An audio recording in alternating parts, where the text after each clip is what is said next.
Perkenalkan, nama aku Anggia Aprilia dari kelas 11 OTKP 4. Di sini saya akan menceritakan tentang kronologi peristiwa Tanjung Priuk pada 12 September 1984.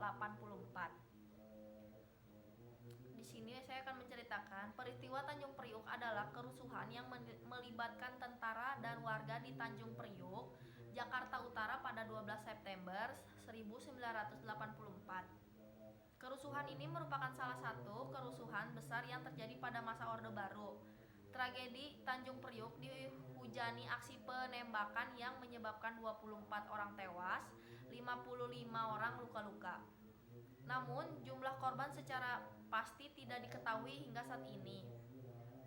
Kerusuhan Tanjung Priuk berawal dari cekcok Bintara Pembina, Desa Babinsa dengan warga. Saat itu Babinsa meminta warga mencopot spanduk dan brosur yang tidak bernapaskan Pancasila ketika pemerintah Orde melarang paham-paham anti Pancasila.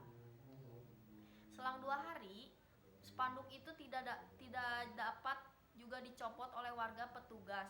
Babinsa Sersan 1 Harmanu lantas mencopot spanduk itu sendiri, namun saat melakukan pencopotan petugas Babinsa disebut melakukan pencemaran terhadap masjid.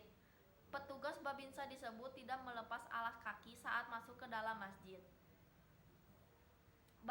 Masjid Baitul Makmur, kabar ini membuat warga perang dan berkumpul di masjid pengurus Masjid Baitul Makmur.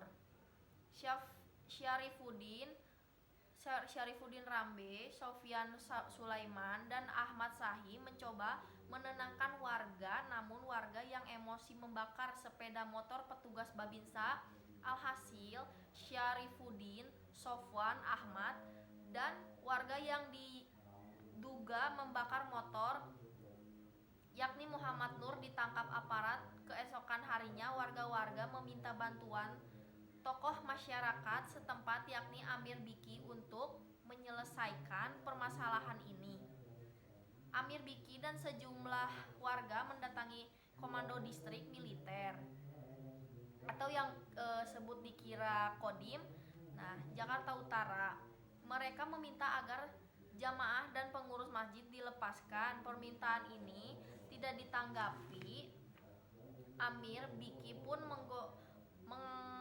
mengadakan pertemuan dengan para tokoh muslim se-Jakarta untuk membahas masalah tersebut. Dalam ceramahnya, Amir memberi ultimatum kepada aparat untuk melepaskan keempat jamaah yang ditahan dan segera diantar ke mimbar sebelum pukul 11 waktu Indonesia Barat.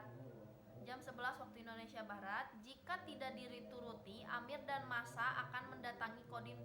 Tuntutan itu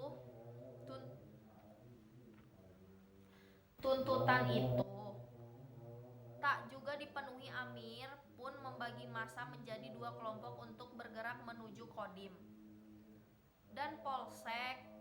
Kedatangan massa mendapat adanya aparat militer bersenjata lengkap. Massa pun langsung menuntut pembahasan. Situasi semakin memanas dan aparat pun melancarkan sejumlah tembakan. Korban jiwa pun berjatuhan. Laporan kontras, sejumlah warga disekap dan disiksa oleh aparat sementara di lokasi itu.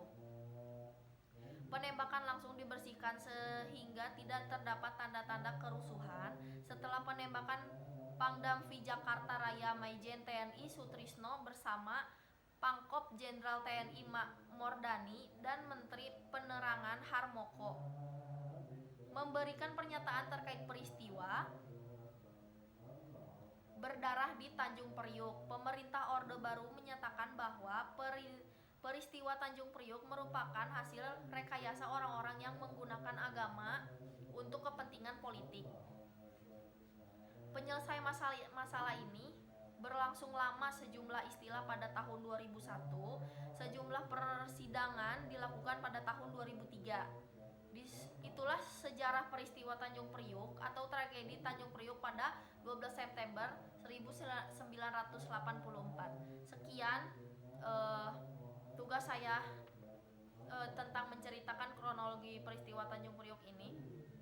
Sekian dari saya. Wassalamualaikum warahmatullahi wabarakatuh. wabarakatuh.